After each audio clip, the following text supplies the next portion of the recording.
اعوذ باللہ من الشیطان الرجیم بسم اللہ الرحمن الرحیم قاف والقرآن المجید بل عجبوا ان جاءهم منذر منهم فقال الكافرون هذا شيء عجیب أَإِذَا مِتْنَا وَكُنَّا تُرَابًا ذَلِكَ رَجْعٌ بَعِيدٌ قَدْ عَلِمْنَا مَا تَنقُصُ الْأَرْضُ مِنْهُمْ وَعِندَنَا كِتَابٌ حَفِيظٌ وقال عز وجل وأنزل الله عليك الكتاب والحكمة وعلمك ما لم تكن تعلم وكان فضل الله عليك عظيما۔ سب طرح کی حمد و ثنا، شکر و احسان، بڑائی اور کبریائی اللہ سبحانہ و تعالیٰ کے لیے ہے، جو بڑا مہربان اور نہایت رحم کرنے والا ہے۔ درود و سلام ہو نبی اکرم صلی اللہ علیہ وسلم پر، ان کے آل اور ان کے اولاد پر۔ معزز حاضرین، نوجوانوں، عزیز بچوں اور پردہ نشین خواتین اسلام، ابھی آپ حضرات کے روبرو خطبہ مسنونہ میں قرآن کریم کی ایک آیت پیش کی ہے۔ اس آیت کے ضمن میں، اس آیت کی روشنی میں آپ سب کے سامنے اللہ کے رسول صلی اللہ علیہ وسلم تربیت کس انداز سے کیا کرتے تھے اس کے متعلق بات کروں گا، یعنی تربیت کا نبوی طریقہ، قوموں کو نکھارنے، جماعت کو سنوارنے اور ماحول کو ایک سلیس اور بہترین انداز میں لے کر جانے کے لیے تربیت کی بڑی اہمیت ہے۔ تعلیم کے بغیر انسان اچھائی اور برائی کی تمیز مشکل ہو جاتا ہے کرنے کے لیے۔ اسی طریقے سے اگر اخلاق کسی کا گرا ہوا ہو، تعلیم نہیں ہے، اخلاق بھی گرا ہوا ہے، یہ انسان کسی کام کا نہیں۔ کسی کے پاس تعلیم ہے اور اچھی تربیت نہیں ہے، وہ بھی کسی کام کے نہیں۔ کسی کے پاس صرف تربیت ہے، تعلیم ہی نہیں ہے، تو بھی کسی کام کے لیے۔ پتہ یہ چلا کہ تعلیم کے ساتھ ساتھ تربیت بہت ضروری ہے۔ نبی اکرم صلی اللہ علیہ وسلم کے پاس جو لوگ آتے تھے، آپ صلی اللہ علیہ وسلم کو نبوت ملی، نبوت ملنے کے بعد ایمان قبول کرنے والے لوگ کیسے تھے؟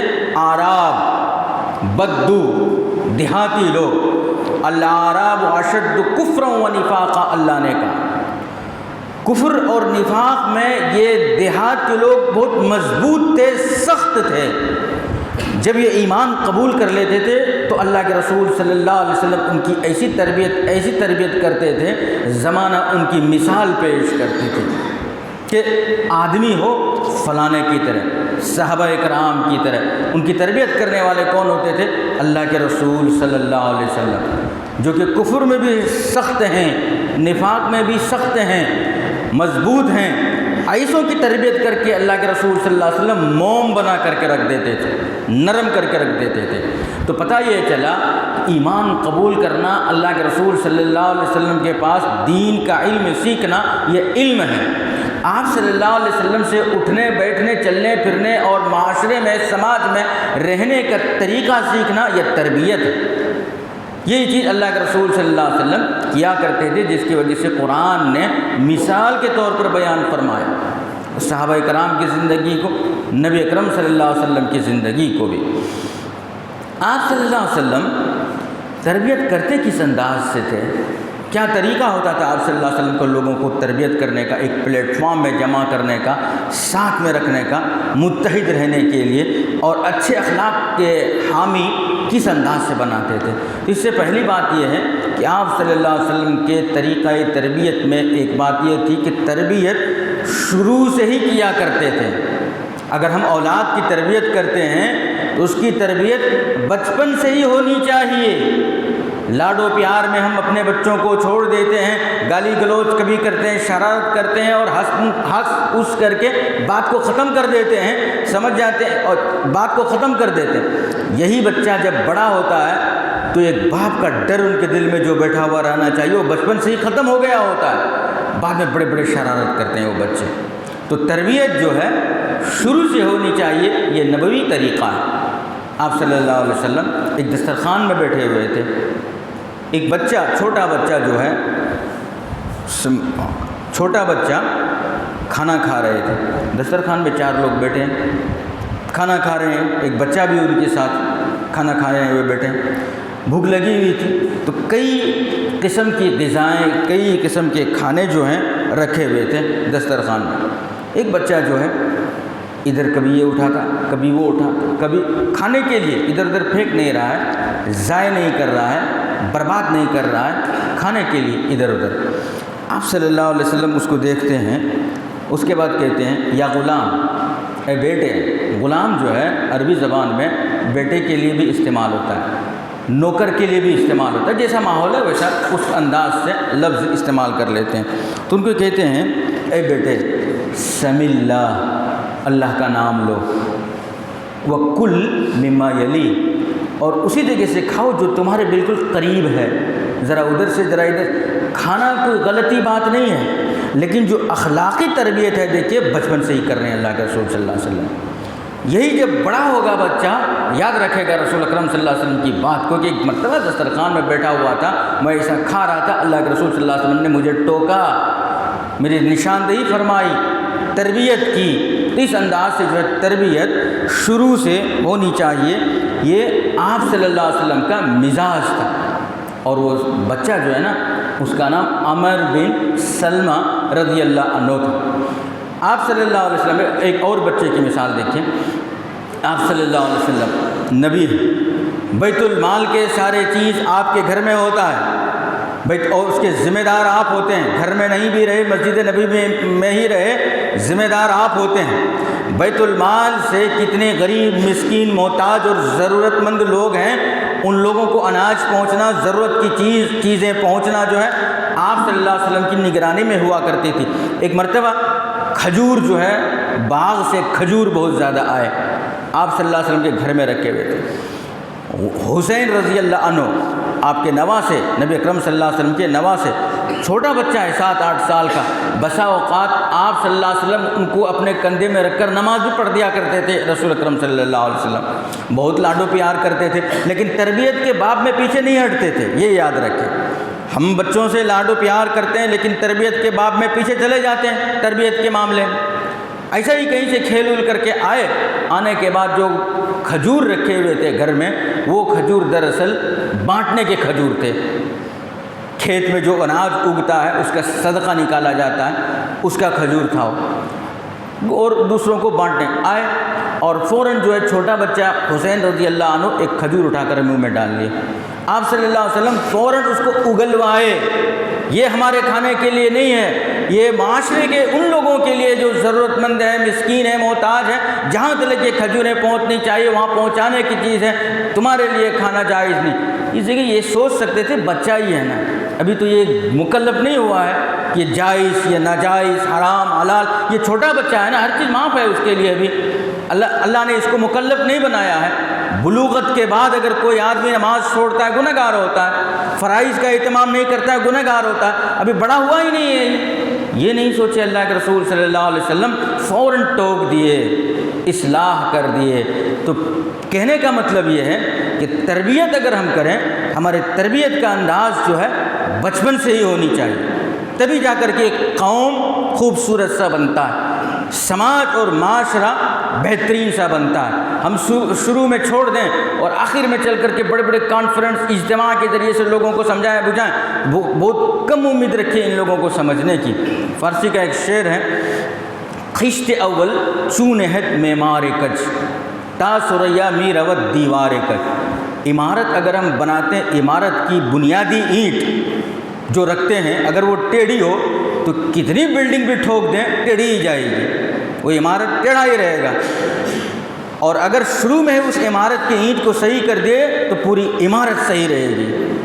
تو یہ کہتے ہیں کہ عمارت کی پہلی اینٹ اگر ٹیڑھی ہو پورا عمارت ٹیڑھا رہے گا، اور اگر پہلی اینٹ صحیح رہے پوری عمارت، پوری بلڈنگ صحیح رہے گی۔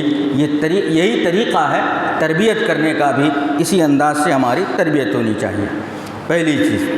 دوسری چیز جو ہے، جو تربیت کرنے والے مربی رہتے ہیں، معلم رہتے ہیں، بڑا ہوتے ہیں، تربیت کرنے والے ہوتے ہیں، وہ سامنے والے کی مزاج کو بھی سمجھنا چاہیے، یہ لوگ کیسے ہیں، کیسی بات ان لوگوں کو پسند آتی ہے، نرم لب و لہجہ یا سخت لب و لہجہ، ہنسی مذاق کا لب و لہجہ، ڈانٹ ڈپٹ کا لب و لہجہ، یہ سب مزاج ہے، ان سے واقف ہونا چاہیے۔ فلاں آدمی میرا دوست ہے، اس کو میں ڈرا دھمکا کر نصیحت کروں گا وہ مانے گا نہیں، مذاق میں ہی نصیحت کر دوں گا مان لیں گے، اسی کو مزاج کہتے ہیں۔ اس چیز سے ہم واقف ہونی چاہیے، یہ پہلی چیز۔ اللہ کے رسول صلی اللہ علیہ وسلم کے متعلق کہا گیا فَبِمَا رَحْمَةٍ مِّنَ اللَّهِ لِنْتَ لَهُمْ، اللہ رب العالمین کا بہت بڑا فضل اور کرم آپ صلی اللہ علیہ وسلم کے ساتھ یہ رہا کہ آپ کو اللہ نے پیدا ہی ایک دم نرم دل بنا کر کے کیا، نرم دل تھے آپ صلی اللہ علیہ وسلم۔ پھر اس کے بعد کی آیت میں کہتے ہیں وَلَوْ كُنْتَ لَهُمْ وَلَوْ كُنْتَ فَظًّا غَلِيظَ الْقَلْبِ لَانفَضُّوا مِنْ حَوْلِكَ، اگر آپ صلی اللہ علیہ وسلم سخت مزاج ہوتے، ڈانٹ ڈپٹ کرنے والے ہوتے، غصے والے ہوتے، تو آپ کے اطراف جو صحابہ کرام آ کر کے بیٹھتے ہیں اور جو بات آپ کے منہ سے نکلتی ہے سیکھتے ہیں، یاد کرتے ہیں اور اس پر عمل کرتے ہیں، اور آپ کو گھیر کر کے بیٹھتے ہیں، ایک آدمی بھی نہیں رہتے آپ کے محفل میں اگر آپ سخت مزاج ہوتے تب۔ تو پتہ یہ چلا کہ تربیت کے لیے دوسری چیز جو ہے نرم مزاجی بھی اپنانی چاہیے، لب و لہجہ میں نرمی ہو، سامنے والے کے مزاج سے واقف ہوں کہ کیسی زبان میں کون سی بات کو یہ سمجھے گا، سامنے والے کی زبان سے واقفیت بڑی ضروری ہے۔ آپ صلی اللہ علیہ وسلم کے زمانے میں مختلف لوگ ہوا کرتے تھے، آپ صلی اللہ علیہ وسلم سب کو پہچانتے تھے۔ اگر میں کسی اور بسا اوقات کسی کو آپ صلی اللہ علیہ وسلم سخت الفاظ میں بھی سمجھاتے تھے، ڈانٹ ڈپٹ کر کے بھی سمجھاتے تھے، ایسے واقعات بھی سیرت کی کتابوں میں، اور کسی کو، اور وہ بھی چھوٹی سی چھوٹی غلطی پر، اور کسی صحابی کو بڑے سے بڑے غلطی پر، کسی کو بڑے سے بڑے غلطی پر بڑے نرم لب و لہجہ میں سمجھایا کرتے تھے، کسی صحابی کو چھوٹی سی چھوٹی غلطی پر ڈانٹ ڈپٹ کر کے سمجھاتے تھے، اور کسی کو جو ہے بڑے سے بڑے غلطی کر دیے ایک دم نازک لہجے میں، نرم لب و لہجے میں سمجھایا کرتے تھے۔ ایسے بھی واقعات ہمیں سیرت میں موجود ہیں۔ یہ کب ہوگا؟ جب ہم سامنے والے کی مزاج سے واقف ہوں گے، تب یہ چیز ہم کر سکتے ہیں۔ تربیت کے باب میں یہ بھی ایک ضروری چیز ہے تربیت کے لیے۔ معاذ رضی اللہ عنہ، معاذ بن جبل رضی اللہ عنہ اپنی قوم میں نماز پڑھایا کرتے تھے، نماز پڑھایا کرتے تھے۔ ایک مرتبہ عشاء کی نماز طویل پڑھا دیے، لمبی کر دیے، اور اس زمانے میں زیادہ لوگ کھیتی باڑی کرنے والے، اب کھیت سے آئے اور عشاء میں نماز پڑھے، فوراً جا کر کے سو جائیں گے، جتنا دیر عشاء کی نماز کے لیے لگے گی اس کے بعد سو جائیں گے۔ سورہ بقرہ شروع کر دی، اس کے بعد کا آل عمران شروع کر دیے، سورہ نساء شروع کر دے تو نماز طویل ہو جائے گی۔ بس یہ کوئی بڑی غلطی ہے نہیں۔ ایک صحابی کھیت سے کام کر کے آئے، عشاء کی نماز میں معاذ بن جبل رضی اللہ عنہ کی اقتداء میں عشاء کی نماز ادا کیے۔ ادا کرنے کے بعد وہ کچھ دن کے بعد اللہ کے رسول صلی اللہ علیہ وسلم سے یہ بات ذکر کرتے ہیں، دیکھیے میں نماز پڑھنے کے لیے گیا، بڑی طویل نماز تھی، تھکا ماندہ رہتا ہوں، طویل نماز پڑھتے ہیں، آپ ذرا نصیحت کیجیے۔ کوئی بڑی شکایت نہیں ہے، بڑی بات نہیں ہے، ایک بات میں کہہ دیے دوسرے بات میں بات ختم ہو جاتی ہے۔ دیکھو بھائی، کل سے تم نماز پڑھائے تو بڑوں کا، بوڑھوں کا، جوانوں کا، بچوں کا، عورتوں کا خیال کیا کرو، سمجھا دیتے ہیں، بات ختم ہو جاتی ہے، اتنی سی بات تھی۔ معاذ رضی اللہ عنہ کے اوپر اللہ کے رسول صلی اللہ علیہ وسلم گرم ہو جاتے ہیں۔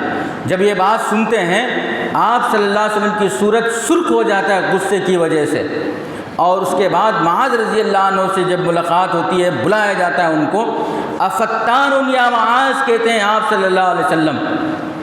یہ بہت بڑی بات ہے، ڈانٹنے کے لیے بہت بڑی ڈانٹ ہے، بہت سخت لب و لہجہ ہے۔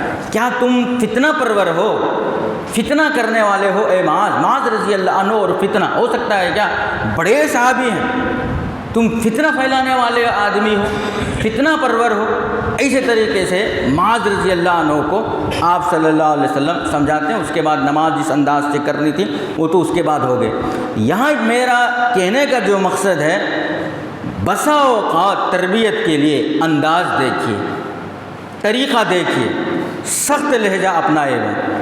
آپ صلی اللہ علیہ وسلم مسجد نبوی میں بیٹھے ہوئے ہیں، دیہات سے ایک آدمی آتا ہے، آپ صلی اللہ علیہ وسلم صحابہ کرام کے ساتھ بیٹھے ہیں، دین کی بات کر رہے ہیں، اللہ اور اس کے رسول کی بات ہو رہی ہے، مسجد نبوی کے ایک کونے میں ایک دیہاتی آتے ہیں اور وہ پیشاب کرنا شروع کرتے تھے کھڑے کھڑے، ایمان نہیں لائے تھے، ابھی کتنا بڑا جرم ہے دیکھیے، اور وہ پہلی والی غلطی معاذ رضی اللہ عنہ کی، جن کو بہت بھاری طریقے سے ڈانٹ ڈپٹ کے، وہ بڑی غلطی نہیں ہے۔ اب یہ جو بہت بڑی غلطی مسجد کے اندر پیشاب کرنا، یہ بہت بڑی غلطی، اس کے اوپر صحابہ کرام سب لوگ ہیں نا تیار ہو گئے، اس کو پکڑا جائے، مارا جائے، دبوچا جائے، بہت گرم ہو گئے صحابہ کرام۔ آپ صلی اللہ علیہ وسلم سب کو آرام سے رہنے کی، اطمینان سے رہنے کا حکم دیتے ہیں، کسی کو بات کرنے کی پرمیشن نہیں، آرام سے بلاتے ہیں ان کو، یہ اللہ کا گھر ہے، اس کو پاک صاف رکھا جاتا ہے، قرآن کریم کی تعلیم ہوتی ہے، آسمان سے جو وحی آتی ہے اس چیز کو سمجھایا جاتا ہے، اس کو گندہ نہیں کیا جاتا، گندگی سے اس کو پاک رکھتے ہیں، گندہ نہیں کیا جاتا، ایسے انداز سے اتنے نرم لب و لہجہ سے سمجھاتے ہیں، وہ اسلام کے خوگر بن جاتے ہیں، اسلام میں داخل ہو جاتے ہیں۔ تو یہ تربیت کو دو انداز سے بتایا کہ یہاں دیکھیے بڑی غلطی ہے، لیکن تربیت کا طریقہ کیسا ہے، وہ غلطی اس سے کچھ کم ہی ہے، آرام سے بات کر سکتے ہیں، لیکن معاذ رضی اللہ عنہ کے مزاج کو آپ صلی اللہ علیہ وسلم سمجھ رہے ہیں کہ اگر میں ان کو ڈانٹ بھی دیا تو برا نہیں مانیں گے اور میری بات کا اصلاح کر لیں گے، عمل کریں گے میرے بات کے اوپر اور اپنے غلطی کی اصلاح کر لیں گے۔ اور یہ جو صحابی ہیں ابھی دیہات سے آئے ہوئے ہیں، ہم کو پہچانتے اچانتے نہیں ہیں، ڈانٹ ڈپٹ کر دیا، بھگا دیا تو اسلام سے ہی نفرت کرنے لگیں گے وہ۔ یہ مزاج کو سمجھنا، تربیت کرنے کے لیے مزاج کو سمجھنے میں بڑا بھاری اثر ہوتا ہے۔ مزاج سمجھے بغیر دعوت کا کام بھی اگر ہم کرتے رہتے ہیں تو اب کسی کو ہم اسلام کی بات بتا رہے ہیں، اب وہ کس پوزیشن میں ہے، کس مزاج میں ہے، کہاں بیٹھا ہوا ہے، ارجنٹ ہے، جلدی ہے، یہ سب سنے نہیں شروع ہو گئے، کوئی اثر ہوتا نہیں اس طریقے سے دعوت کے کام کرنے سے بھی۔ تو اسی طریقے سے گھر بار کیسے ہیں، ان کے ماحول کیسا ہے، اس کا مزاج کیسا، یہ سب سمجھ کر کے سامنے والے کی تربیت ہونی چاہیے۔ غزوہ تبوک، جو بھی غزوات ہوتے تھے نبی اکرم صلی اللہ علیہ وسلم کے زمانے میں، ان غزوات میں لوگوں کو جمع کرنا اور میدان جنگ میں لے کر کے جانا ایک بہت بڑا چیلنج ہوتا تھا، مقابلہ بہت بڑی بات ہوتی تھی، ہر آدمی کے پاس کچھ نہ کچھ کام رہتا تھا، پھر اس کے بعد ان لوگوں کو تیار کرنا اور لے کر جانا بہت بڑی بات ہوتی تھی۔ آپ صلی اللہ علیہ وسلم اس طرح سے غزوہ تبوک کے لیے صحابہ کرام کو تیار کر رہے تھے، بڑی ٹیم تیار ہو گئی، 3 صحابی اس جنگ میں جانے سے پیچھے رہ گئے، تفصیل کے ساتھ قرآن کریم میں ان کا واقعہ لکھا ہوا ہے۔ اس 3 صحابی رسول میں کعب بن مالک، مرارہ بن ربیع اور ہلالہ بن امیہ رضی اللہ عنہ، یہ تینوں صحابہ کرام کے اندر نفاق نہیں ہے، منافقین کے لسٹ میں بھی نہیں ہے، اچھے صحابی ہیں، جانا ہے جنگ میں، وعدہ کر لیا اللہ کے رسول صلی اللہ علیہ وسلم، ان کے پاس کوئی بہانے بھی نہیں تھے، اور بہانے وہ لوگ کرتے ہیں جن کو وہاں شریک نہیں ہونا ہوتا ہے، ان کو شریک ہونا ہے، کسی وجہ سے لیٹ ہو جاتے ہیں، نہیں جا سکتے ہیں تینوں۔ نہیں جانے کے بعد جب جنگ سے واپسی ہوتی ہے تو ان تینوں کو بلاتے ہیں، اور بھی بہت سارے لوگ جو ہیں، تربیت کے دوسرے پہلو دیکھیے، اور بھی بہت سارے لوگ رہتے ہیں جو جنگ میں پیچھے رہ جاتے ہیں، وہ لوگ اللہ کے رسول صلی اللہ علیہ وسلم کے پاس الگ الگ بہانے بناتے ہیں، نہیں میرے فصل کاٹنے کا وقت تھا اس وجہ سے نہیں گیا، اناج دیا تھا کھیت میں کاٹنا تھا، پک گئے چکے تھے نہیں گیا، فلاں کام آ گئے، سب کو چھوڑتے گئے اللہ کے رسول صلی اللہ علیہ وسلم۔ یہ تینوں صحابہ کرام کو آپ صلی اللہ علیہ وسلم پوچھے، ان کے پاس کوئی وجہ نہیں تھی، اور یہ لوگوں کے اندر نفاق بھی نہیں تھا، کچھ جھوٹ بول سکتے تھے ایسی بات بھی نہیں تھی، صاف صاف بول دی ہم سے چوک ہو گئی، سستی ہو گئی کہ ہم نہیں جا سکے۔ آپ صلی اللہ علیہ وسلم جب صحیح بات قبول کر لینے کے بعد اس کو چھوڑ نہیں دیے ایسے ہی، بلکہ ان سے بات چیت کرنا بند کر دیے، سوشل بائیکاٹ کر دیے گئے تقریباً 50 دن تلک۔ اس زمانے میں غسان علاقے کا بادشاہ کعب بن مالک رضی اللہ عنہ کو خط لکھا، اور یہ کوئی چھوٹے آدمی نہیں تھے کعب بن مالک رضی اللہ عنہ، اس معاملے دنیاوی معاملے میں بھی بڑے بزنس مین تھے، پاور تھا ان کا، لوگوں میں ان کی ایک پہچان تھی۔ غسان کا بادشاہ ان کو خط لکھتے ہیں کہ سننے میں یہ بات آ رہی ہے، بلکہ ہم سنتے ہیں کہ تمہارے جو رسول ہیں انہوں نے تمہارا بائیکاٹ کر دیا ہے، بات حتیٰ کہ کچھ دن کے بعد اپنے بیوی سے بھی ان کو گفتگو کرنے کے لیے منع کر دیا۔ اللہ کے رسول صلی اللہ علیہ وسلم نے کس جرم میں؟ جنگ میں شریک ہونے سے پیچھے رہ گئے تھے، بیوی سے بھی بات نہیں کرنا ہے، کوئی آدمی اس کے طرف نہیں بات کرنا ہے، کوئی چیز خرید و فروخت اس کے پاس نہیں کرنا، ایسے ہی بائیکاٹ کر دیے تھے۔ اور اس کے بعد ایک خط آتا ہے غسان کے بادشاہ کی طرف سے کہ تمہارے نبی نے تمہارے ساتھ ایسا سلوک کیا ہے، تمہارا کیا مقام ہے، کیا رتبہ ہے، تمہاری کیا عزت ہے، کیا ہے، فلاں ہے، یہ ہے، وہ ہے، سب لکھتے ہیں۔ اس کے بعد ہے نا اس کو جواب دیتے ہیں یہ ہمارا پرسنل میٹر ہے، گھر کا معاملہ ہے، وہ ہمارے نبی ہیں، ممکن ہے ہمارے تربیت میں کچھ کمی ہوئی ہوگی، من و ان میں اللہ کے رسول صلی اللہ علیہ وسلم کی ہر بات کے لیے میں تیار ہوں، چاہے وہ جو بھی سزا دے قبول کرنے کے لیے میں تیار۔ تو یہ دیکھیے مزاج میں سختی کس وقت؟ جب سامنے والے کے اندر یہ صلاحیت ہو کہ وہ برداشت کر لیں گے، بھڑکیں گے نہیں، گرم نہیں ہوں گے۔ تو پھر آپ صلی اللہ علیہ وسلم ان کو جو جواب دینے کا تھا، کعب بن مالک رضی اللہ عنہ نے جواب دے دیا۔ آپ صلی اللہ علیہ وسلم کے متعلق جو ہے آسمان سے وحی نازل ہوتی ہے ان تینوں کے بارے میں کہ یہ لوگ بڑے اچھے آدمی ہیں، پھر اس کے بعد وہی ملنساری سے، آرام سے، اطمینان سے رہنے لگتے ہیں۔ یہ تربیت ہے آپ صلی اللہ علیہ وسلم کے زمانے کی۔ ایک تو بچپن سے، دوسری چیز مزاج سے واقفیت، تیسری چیز جو ہے نا تربیت کرنے کے لیے عمر کا لحاظ رکھنا، اس کی بڑی بڑی اہمیت ہے۔ کوئی بڑا آدمی ہے چھوٹے کو نصیحت کر رہے ہیں، کوئی چھوٹا آدمی ہے بڑے کو نصیحت کر رہے ہیں، اس کا طریقہ کیا ہو اور قرآن و حدیث میں اس کی کیا ہمیں مثالیں ملتی ہے، یہ سب چیز بھی ہمیں خاص طور سے دعوت کے میدان میں بھی اور تربیت کے میدان میں بھی لحاظ رکھنی چاہیے، تبھی جا کر کے معاشرہ اور سماج مؤثر اور مثالی بنتا ہے۔ اب ابراہیم علیہ السلام کی زندگی کو آ جائیں، جو پیدا ہوئے جس گھر میں آپ کے یعنی ابراہیم علیہ السلام کے باپ کیا تھے؟ بتوں کو صرف پوجا کرنے والے نہیں بلکہ بتوں کو بنانے والے ہی تھے، آزر۔ اب وہاں ان کو سمجھا رہے کون؟ بیٹا۔ باپ اور بیٹے میں سمجھانے کی بات چیت ہوتی ہے۔ اس وقت جو ابراہیم کیا کہتے ہیں اپنے باپ سے؟ اذ قال لأبیہ، جب ابراہیم نے اپنے باپ سے کہا یا ابت، اے میرے لاڈلے ابا، پیارے ابو، لم تعبد الاصنام، ان بتوں کی تم کیوں پوجا کرتے ہیں؟ یا تو نفع نہیں، جو کہ ما لا یسمع ولا یبصر، یہ جو ہے نا نہ سنتے ہیں نہ دیکھتے ہیں، ولا یغنی عنک شیئا، اور نہ ہی آپ کی کوئی ضرورت یہ پتھر کے بت پورے کر سکتے ہیں، کیوں آپ اس کی پرستش کرتے ہیں، کیوں اس کی عبادت کرتے ہیں، کیوں اس کو پوجتے ہیں؟ بیٹا باپ کو سمجھا رہے ہیں۔ دیکھیے اثر ہوا نہیں ہوا، ان کے ہدایت نصیب میں تھی نہیں ہوئی تھی الگ بات ہے، طریقہ تربیت دیکھیے، سمجھانے کا انداز دیکھیے۔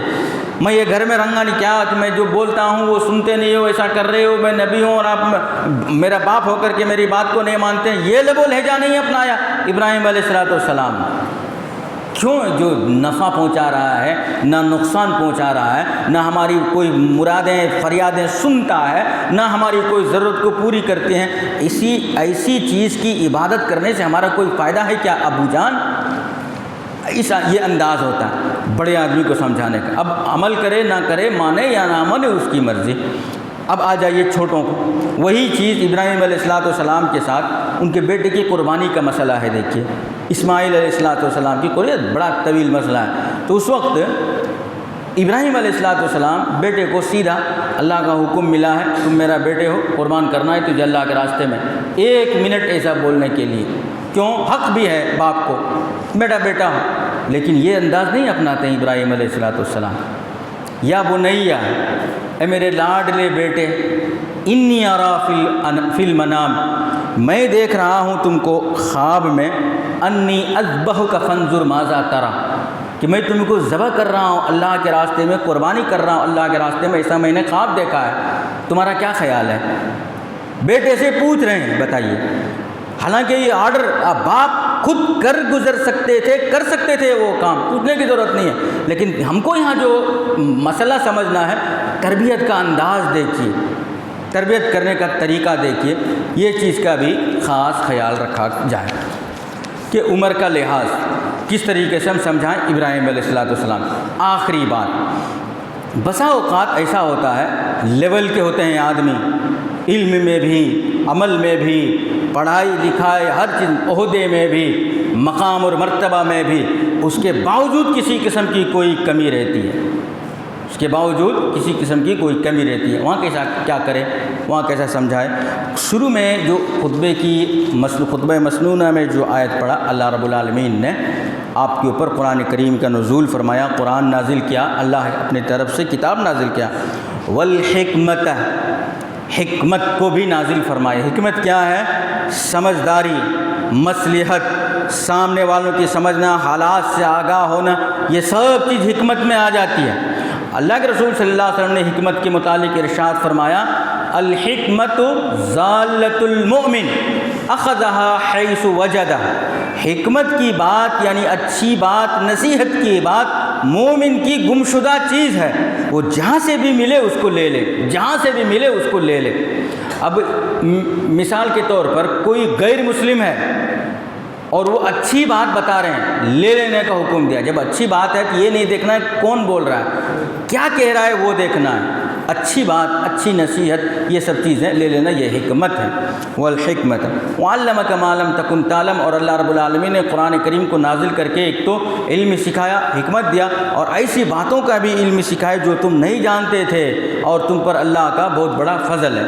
تو اس وقت جو ہے میں ایک حکمت کے ضمن میں، حکمت کے معاملے میں ایک ایسی مثال آپ کے سامنے رکھتا ہوں جو یہ مسئلہ حل ہو جائے کہ لیول کے لوگ ہیں، بڑا بھی نہیں ہے، چھوٹا بھی نہیں، کسی اعتبار سے علم میں ہو، عہدے میں ہو، یا مقام اور مرتبہ میں ہو، لیول اس کے اندر کچھ غلطی ہے، کیسا سمجھائیں؟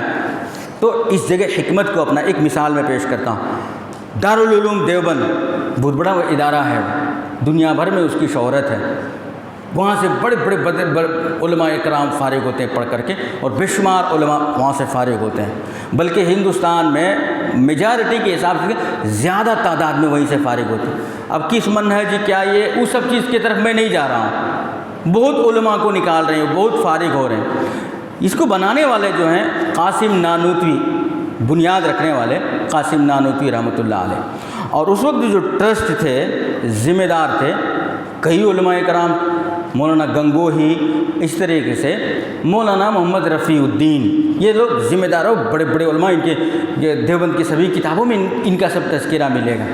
تو ایک واقعہ میں آپ لوگوں کو بتلاتا ہوں، تربیت کے باب میں اسی چیز میں آئی کہ اب یہ ہے لیول کے لوگ ہیں سبھی۔ مولانا محمد رفیع الدین صاحب یہ ضابطے کی عالم نہیں تھے، لیکن گنگوہی یا نانوتوی رحمہ اللہ ہیں، یہ لوگ جو ہے نا باسند عالم تھے، لیکن مولانا رفیع الدین صاحب جو تھے مکمل عالم نہیں، لیکن عالم کی صحبت میں ایسا رہتے تھے، دوسرے عالم ان کی زندگی کی مثال دیا کرتے تھے۔ مولانا رفیع الدین صاحب کی عالم نہیں ہے لیکن علماء میں ان کی مثال پیش کرتے تھے۔ کیا ہوتا تھا، یہ بھی ایک ذمہ دار ہے دیوبند کے، وہ عالمی شہرت، پورا ورلڈ میں مشہور مدرسہ، لوگ پڑھا رہے، کونے کونے سے لوگ آ رہے ہیں پڑھنے کے لیے، اور بڑے سے بڑے علماء لوگ ہیں، پڑھانے والے سب کچھ ہیں۔ مولانا رفیع الدین صاحب ذمہ دار ہیں مدرسے کے۔ عالم لوگ جو اپنے گھر سے آتے ہیں، 8 بجے ٹائم ہے کلاس آنے کی، تاخیر ہو جاتی کبھی 2 منٹ، 4 منٹ، 5 منٹ، تب سوال کیا ہے ان کو بولنا، وقت پر آیا کریں، بچوں کی تعلیم میں کٹوتی ہوتی ہے، خیانت ہوتا ہے، فلاں ہوتا ہے، بولنا چاہیے، لیکن ممکن ہے اگر، کیونکہ وہ بھی ٹکر کے ہیں نا، لیول کے ہیں نا، ناراض ہو جائیں گے، تکلیف لگے گی، تو ایک طریقہ اپناتے ہیں، وہ ایک چارپائی لے کر کے مدرسے میں داخل ہوتے ہیں نا، اس صحن میں بیٹھ جاتے ہیں۔ 8 بجے اگر آنے کا ٹائم ہے تو 8 سے پہلے ایک 7:50 کو ایسا بیٹھ جاتے ہیں۔ اس کے بعد جو عالم لوگ آتے ہیں کلاس لینے کے لیے اپنے گھر سے، سب کو سلام خیریت پوچھ کے ٹھیک ہے، کوئی دیر سے آتے ان سے بھی صرف سلام ولام کرتے ہیں اور بھیج دیتے ہیں، یہ معمول بنا لیتے ہیں۔ اس میں کیا ہو گیا، لکھا ہے ملفوظات حکیم الامت میں لکھا ہے، جب وہ بیٹھنے لگے ذمہ دار صاحب مولانا رفیع الدین صاحب بیٹھنے لگے، تو جب ملاقات کرتے شرم آتی جی، جو آدمی کو لیٹ آنے والے لوگ رہتے ہیں، کیا بھائی انہوں ایسا ملاقات کرتے ہیں، بیزار لگتا ہے ہم لیٹ آئیں۔ اس کے بعد سے وہ کیا کرنا شروع کیے، وقت کی پابندی کرنا شروع کر دیتے، لیکن اس کے باوجود ایک عالم دین تھے، نام نہیں بتلاؤں گا، اس کے باوجود بھی جو ہے وہ لیٹے ہیں۔ اس کے بعد یہ مولانا صاحب ان کے پاس ملاقات کرنے، آج بات کرتے ہیں، کئی دن تک ایسا ہی سب سے ملاقات کر رہے ہیں۔ مولانا صاحب آپ کی وقت بڑا قیمتی ہے، آپ کا وقت بڑا قیمتی ہے بچوں کو دینے کے لیے، اور آپ کے ساتھ بہت سارے کام ہیں، یہ بھی مجھے پتہ ہے۔ کل سے آپ ایسا کریں، جو گھر کے چیز لا کر گھر میں دینے کے وہ مجھے دے دیں، میں ایک بیکار قسم کا آدمی بیٹھا ہوا ہوں، آپ کے گھر کا کام پورا میں کر دیتا ہوں، آپ وقت پر آ جایا کیجیے۔ اس کے بعد وہ پانی ہو جاتے ہیں اور اگلے دن سے کبھی لیٹ نہیں آتے ہیں مدرسے۔ ایسے وقت میں جب لیول ہو یہ انداز بڑا عمدہ رہتا ہے۔ اس انداز سے سمجھائے کہ سانپ بھی مر جائے اور لاٹھی بھی نہ ٹوٹے۔ وہی مولانا رفیع الدین صاحب ایک گائے لے کر کے رکھے ہوئے تھے دودھ کے لیے، تو ایک مرتبہ، اور اس گائے کی خدمت کرنے کے لیے بھی باقاعدہ آدمی رکھے ہوئے تھے، تو ایک مرتبہ مدرسے کے اس صحن میں اسی دارالعلوم میں باندھ دیے تھے۔